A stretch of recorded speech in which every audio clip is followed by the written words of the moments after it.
10 melhores documentários de 2020.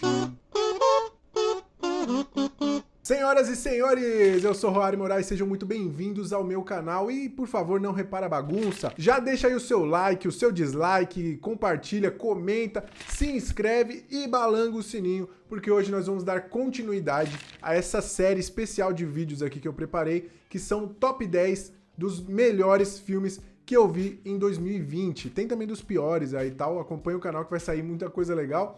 Já lancei vídeo aqui com os 10 melhores filmes de 2020, que eu acho que talvez você não viu, então ele tá aparecendo aqui no card. Vale a pena você assistir aí pra pegar umas dicas, talvez uns filmes mais diferentão.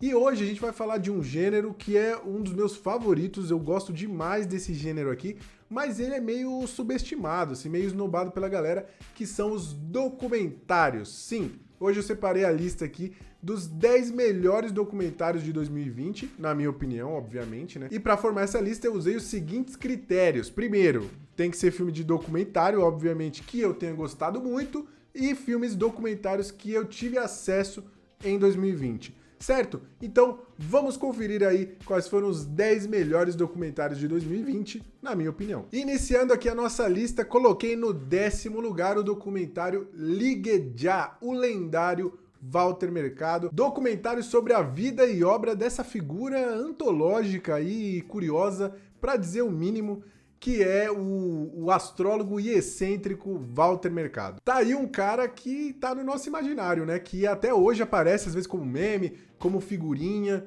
Talvez eu até tenha uma lembrança dele na TV, eu não tenho muita certeza. Pode ser que você, né, se você tiver mais ou menos a minha idade, talvez você lembre um pouco dessa figura na televisão.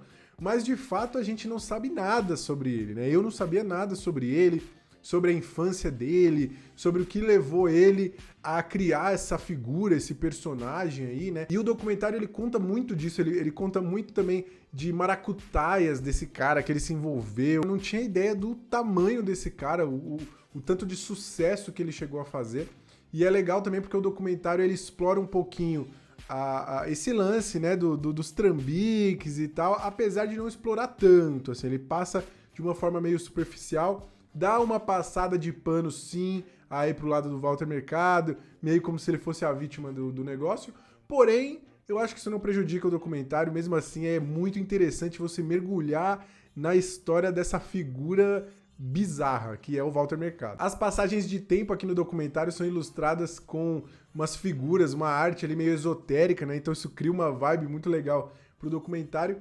E também são muito legais as participações especiais, né? Os relatos de fãs e famosos, né? Falando um pouco sobre a influência desse cara na vida dessas pessoas. Então é muito legal você conhecer essas histórias.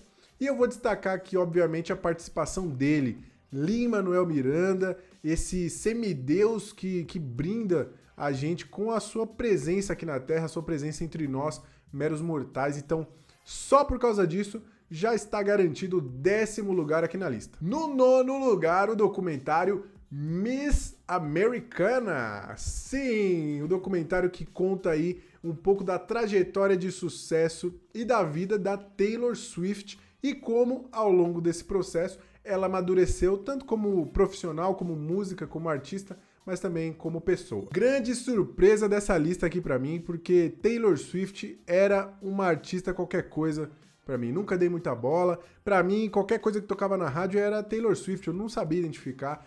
Nunca fui fã. Conhecia muito... Acho que a única coisa que eu lembrava, assim, você falar Taylor Swift, eu lembro só das paradas de fofoca, que eu gosto de acompanhar fofoca. Então, sei um pouco dos namoros dela aí e também das tretas com Kanye West, que foi, né, da hora de acompanhar as tretas. Quem é que não gosta de treta e não gosta de fofoca? Então, só sei disso da Taylor Swift. Só sabia disso, aliás, né? Porque aqui nesse documentário você vê como ela é uma baita artista, velho. Ela é uma máquina de compor música, de criar música, extremamente criativa. É uma máquina de gerar hit essa mulher aqui, trabalha pra caramba.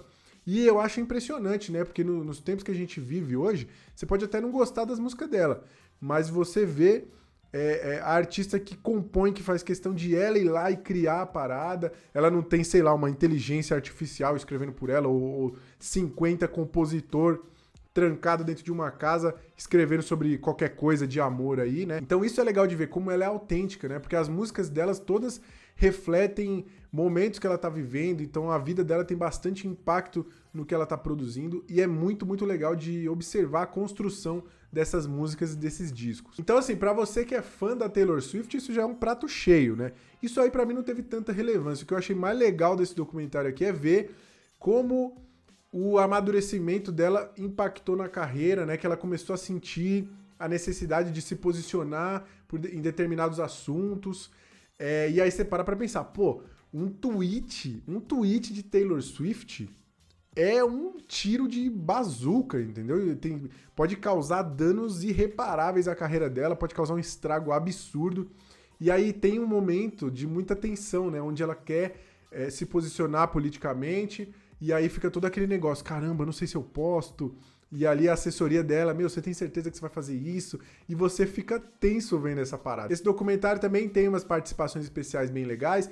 Tem a participação do Brandon Urie, que é o vocalista lá do Panic! At the Disco, uma banda que eu adoro demais, já ganhou meu coração aí. E eu preciso dizer, eu me tornei um Swift, né? Virei fã da Taylor Swift. Que mulher! Seguindo na lista, na 8ª posição, Professor Polvo, ou My Octopus Teacher. O documentário retrata a improvável amizade entre Craig Foster, que é um cineasta e também mergulhador, e um polvo. Sim, e aí o cineasta, ele relata aí todo o aprendizado que ele teve a partir dessa interação. Eu não sei vocês, mas eu me amarro nessas paradas de vida selvagem, de mundo animal. Aquele quadro do Fantástico que fica o robô disfarçado no meio dos animais. E aí conta a historinha e tem todo o ciclo da vida e como que eles caçam. Você fica sabendo vários detalhes ali daquela espécie, né? E quando é sobre o fundo do mar, então, aí é muito mais louco, porque lá embaixo tem umas paradas sinistras, velho. Eu acho que a gente não descobriu, sei lá, 10% do que tem lá embaixo.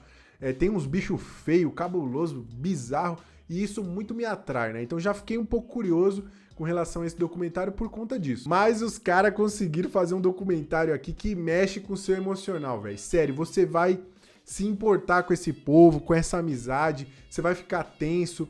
Quando aparece um predador, você fica, caraca, velho, você fica nessa tensão mesmo. E é impressionante a quantidade de imagem que esse cineasta conseguiu registrar, velho. Tudo que ele conta, né? Lá no dia 57 eu mergulhei, o povo se escondeu e, cara, tem imagem de tudo. Isso é legal demais. E o povo já é um bicho muito curioso, né? É uma criatura extremamente inteligente, é surpreendente as paradas que ele faz ali, os recursos que ele tem pra caçar, pra se defender. Cara, é muito, muito louco. Esse documentário aqui, ele é emocionante e quando acaba, você fica com aquela sensação de eu preciso virar amigo de um povo. 7º lugar agora, na 7ª posição, eu coloquei Creep Camp, Revolução pela Inclusão. O filme mostra como um acampamento destinado a pessoas com deficiência reuniu um grupo de jovens que ainda não sabiam, mas iriam revolucionar a luta por direitos igualitários para essa parcela da população. Esse filme é mais uma produção da Higher Grounds, que é uma produtora de ninguém mais, ninguém menos do que Barack e Michelle Obama, que já levaram o Oscar no ano passado lá pelo American Factory, então fiquem de olho que temos um forte candidato aí mais uma vez. E aqui a gente tem uma história inspiradora, né, de um grupo de jovens com deficiência que encontraram nesse acampamento, o acampamento Gened, eles encontraram ali um refúgio, né? Porque ali eles não eram julgados, eles eram tratados como iguais, eles tinham liberdade, não tinham um tratamento diferente, não tinha ninguém ali meio que de babá deles, eles brincavam, se divertiam, cantavam.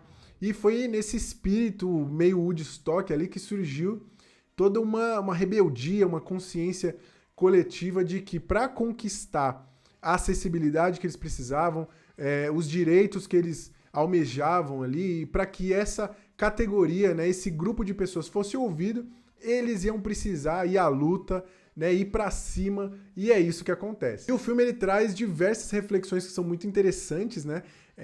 Uma delas é a de que eles falam em determinado momento que diversas culturas, diversas civilizações, em dado momento histórico, quando tinham pessoas ali com algum tipo de deficiência, né, algum tipo de condição, essas pessoas eram descartadas, excluídas do grupo, e aí fica aquele pensamento, né? Será que isso de fato parou? Será que a gente não faz isso hoje, talvez de uma forma velada, ou ou inconsciente, mas será que isso mudou? O quanto avançou desse cenário? E outra reflexão que eu achei muito interessante é a de que se você defende, se você é a favor de alguma causa, se você luta por alguma causa, seja ela a causa negra, a causa LGBTQIA+, me desculpem se eu estiver falando errado, mas eu acho que é isso.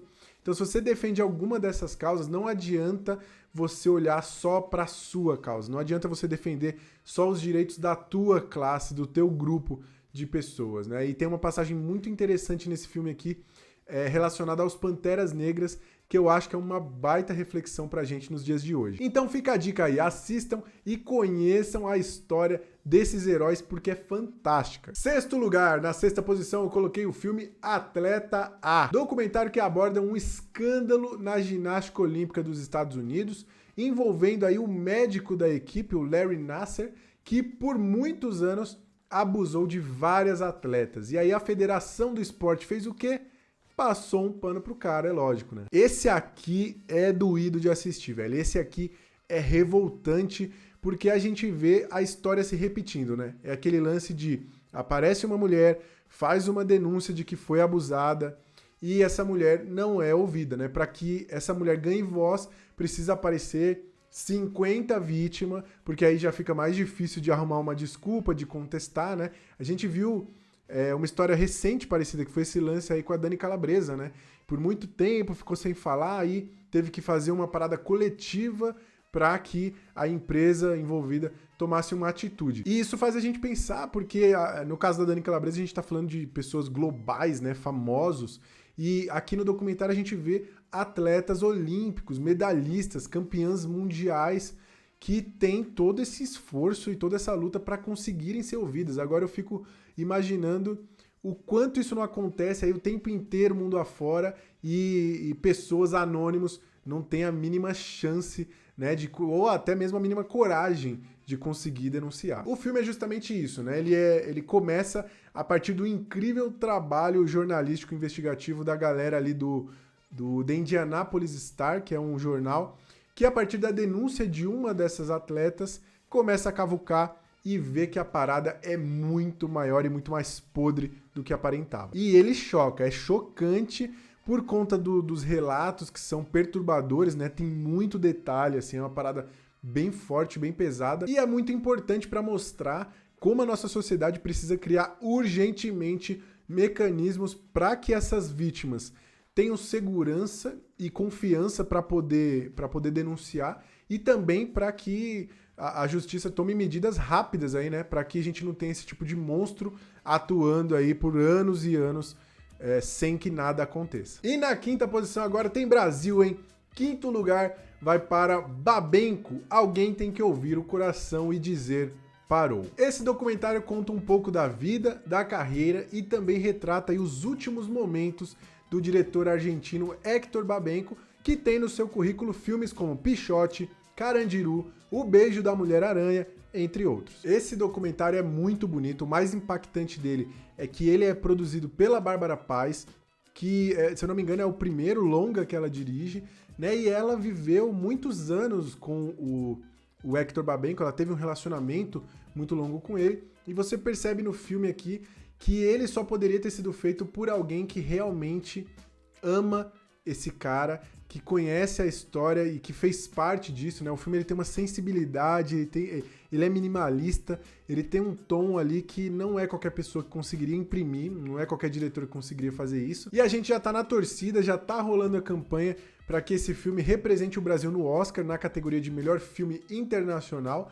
Vamos ver, tomara que dê certo, porque ele tem várias características que a academia adora, né? Filme em preto e branco, sobre um diretor de cinema, sobre a indústria de certa forma, então, forte candidato. Fica a minha recomendação, então, para que você assista essa carta de amor em forma de documentário. E vou te falar, quando eu entendi o significado desse título aqui, eu fiquei realmente impactado. Muito emocionante, muito bonito. Quarto lugar agora. Na quarta posição, eu coloquei o documentário Time. Nesse documentário, a gente acompanha a luta incansável dela, a Sybil Fox Richardson, uma mulher que há 2 décadas luta para tentar tirar o seu marido Rob da prisão. Ele que foi condenado a 60 anos. Esse filme aqui, meu amigo, é um exercício de empatia, de compaixão, porque eu vou confessar que eu me peguei em alguns momentos do filme pensando aquele pensamento mais idiota, né? Mais raso, mais fácil possível, que é, pô, o cara cometeu um erro, né? O cara, ele cometeu um crime, ele tem que pagar por isso mesmo, né? Tem que ir pra cadeia. Mas qual que é o preço que a pessoa tem que pagar por isso, né? Como é que a gente determina isso? E aqui no filme a gente vê o impacto que isso tem na vida de uma pessoa, né? Tanto na vida do Rob, como na vida da esposa, né? Da Sybil, dos filhos, da avó, enfim. Então por isso que eu digo, é um baita exercício de compaixão, porque o filme me pegou nisso. Eu já tava pensando, caramba, mas é verdade, né? Pô, olha só como isso destrói todo mundo que tá em volta. E aqui você tem a oportunidade de ver sob a ótica de alguém que tem uma pessoa amada, presa, longe, né? Você tem a oportunidade de ver sob essa ótica, e eu vou te dizer, velho, a força dessa mulher, a garra, o amor dela é impressionante, de dedicar a vida inteira em prol dessa causa, que é tirar o marido da cadeia. E o final é lindo demais. Aliás, o filme inteiro é muito lindo. A forma como o tempo é um elemento, né, muito importante aqui desse documentário também é muito legal, porque tem o tempo, o time, que é o tempo que esse cara precisa cumprir de pena, mas também tem o tempo que ela espera, o tempo que ela espera uma ligação que não vem e que seria muito importante. Se tudo isso não te convenceu, eu vou te dizer que esse filme está na lista dos filmes favoritos de 2020 do Barack Obama. Então talvez esse argumento aí te convença. Chegamos ao pódio, finalmente. Na terceira posição, eu coloquei o documentário The Bee Gees, How Can You Mend a Broken Heart? Documentário sobre a brilhante carreira do Bee Gees, né? O documentário ele passa por diversas fases da banda, vários conflitos, e também aborda um pouco da vida pessoal dos integrantes e também irmãos Barry, Maurice e Robin Gibbs. Mais um documentário que me fez virar fã desses artistas que eu não conhecia absolutamente nada. Conhecia lá meia dúzia de música do Bee Gees, tem uma ou outra que estão na minha playlist mesmo do Spotify lá, que eu escuto, que eu gosto, mas eu não conhecia nada, cara, nada. Não tinha ideia também do quão grande eles foram, o tanto de sucesso que eles fizeram, a quantidade de hits que eles emplacaram e principalmente o quanto eles tiveram que se reinventar durante a carreira para continuar relevante, continuar no topo das paradas. Então é incrível você ver a história desses caras. É muito legal que o documentário traz muita gente, tem muita participação especial, tem muita gente que estava envolvida nessa história, né? O cara da produtora, o cara que cedeu o estúdio lá não sei aonde, o cara que participou da gravação do primeiro CD, isso é muito legal. E tem a participação de famosos, né, de artistas conhecidos, tem Justin Timberlake, tem o cara do Jonas Brothers lá, o Nick Jonas, tem o Noel Gallagher e mais um monte de participação especial aí. E uma das coisas mais legais desse documentário aqui é que ele conta como surgiram, né, como foram construídas aí as principais músicas, as músicas mais famosas. Tem um momento lá onde eles contam, por exemplo, como foi feita a How Deep Is Your Love, e vou te falar, é uma das minhas, acho que é a minha música favorita deles. Quando esse momento aí eu fiquei completamente arrepiado, sensacional. Segundo lugar, medalha de prata vai para o Brasil, hein? Brasil leva o segundo lugar aqui na minha lista com o documentário Emicida, Amarelo é Tudo Pra Ontem. Documentário que fala sobre a vida e carreira do rapper Emicida, fala sobre os bastidores da construção do seu álbum Amarelo e de um show que foi realizado no Teatro Municipal de São Paulo. E enquanto nos conta tudo isso, nos dá uma aula sobre a história preta. Esse documentário aqui é até difícil de falar, porque é muita coisa importante, assim, é muita coisa foda em uma obra só. É muita participação especial, é muita música boa, muita história de gente foda. Fica difícil de falar e o último top 10 que eu fiz ficou extremamente longo, então vou tentar não me alongar tanto. Mas eu acho que vale destacar o quão animal é esse Emicida, né? Eu conhecia muito pouco do Emicida, umas 2 ou 3 músicas dele eu ouvia, conhecia nada da história desse cara. E aqui nesse documentário a gente vê de fato a grandiosidade desse artista, o quanto esse cara é importante como ser humano, assim, o quanto ele é consciente do papel dele. E aquele lance que eu falei, né? Quando você luta por uma causa, quando você luta por justiça, quando você defende os direitos de um grupo, você não pode ignorar as outras causas que estão em volta, né? Então, uma passagem aqui muito importante sobre isso, que é quando ele explica por que ele convidou a Pabllo Vittar e a Majur para participar desse disco, né, para gravar um single. E isso é bem ousado, porque a gente está falando de um cara que está inserido no universo do rap. Então isso mostra bastante coragem e bastante consciência do Emicida. Esse documentário aqui é obrigatório, porque, cara, é uma aula de história preta. É muito emocionante, velho. Eu tava igual a galera no show lá, né, porque tem alguns momentos que mostra o show e os fãs emocionados. E eu tava desse jeito, velho. Quando eu percebi, eu tava chorando assistindo a parada. Então, animal, velho. Sem palavras. Assista agora. Chegamos, então, ao primeiro lugar. Mas antes, eu preciso pedir, mais uma vez, pra você deixar seu like, pra você comentar, pra você se inscrever e balangar o sininho. Porque vamos agora a ele, o primeiro lugar. A medalha de ouro. O melhor documentário de 2020, na minha humilde opinião, foi ele. Boys State. O documentário mostra um programa do governo americano chamado Boys State, que reúne vários jovens para simular a construção de um governo. E aí vai desde a preparação dos candidatos até, de fato, a eleição. Esse documentário veio no momento perfeito, né? Pelo menos a gente aqui no Brasil, eu acho que esse ano a gente surtou com a eleição americana, né? Virou Copa do Mundo, a gente acompanhou, a gente tentou pelo menos entender e aprender como é que funciona esse sistema eleitoral americano aí, que é bem esquisito. E aí, quando chega esse documentário, a gente tem algumas coisas ali que já soam familiares, né? Então fica bem gostoso de assistir. E aí o documentário ganhou muita força, né? Porque a gente vê na prática como que funciona todo esse processo de eleição. E eu acho que o documentário ele acerta muito, muito na escolha dos personagens que a gente vai acompanhar. Porque lá nesse acampamento, aí nesse programa, tem uma galera, tem tipo uns 1000 jovens lá, só que o filme ele foca em, sei lá, 5 ou 6 garotos que estão ali, e aí você conhece um pouco da história de vida de cada um, das ambições, dos ideais políticos que eles acreditam, e é muito, muito legal você acompanhar a trajetória deles dentro desse programa. Cada um vai para um lado, cada um tenta um cargo, se candidata para uma parada. É muito, muito divertido de ver e emocionante, né? Você vê esses jovens falando com tanta paixão, cheio de ideais, né? Apaixonados por política. Tem alguns momentos em que você fica um pouco desanimado porque você vê jovens, né, dessa geração aí com a cabeça extremamente retrógrada e racista e xenofóbica, mas por outro lado tem alguns outros que dão um pouquinho de esperança pra gente. Cara, é um retrato perfeito dos dias atuais, da forma de se fazer política nos dias de hoje, né, através das redes sociais, das fake news, das campanhas difamatórias, né, de levar no grito. Cara, é maravilhoso, maravilhoso.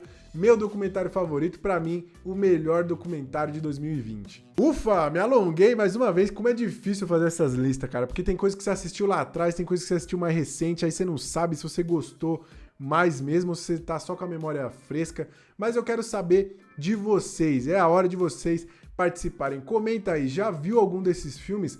Qual deles você gostou? Quais foram os seus documentários favoritos de 2020? Conta aí pra mim nos comentários que eu tô muito curioso pra saber.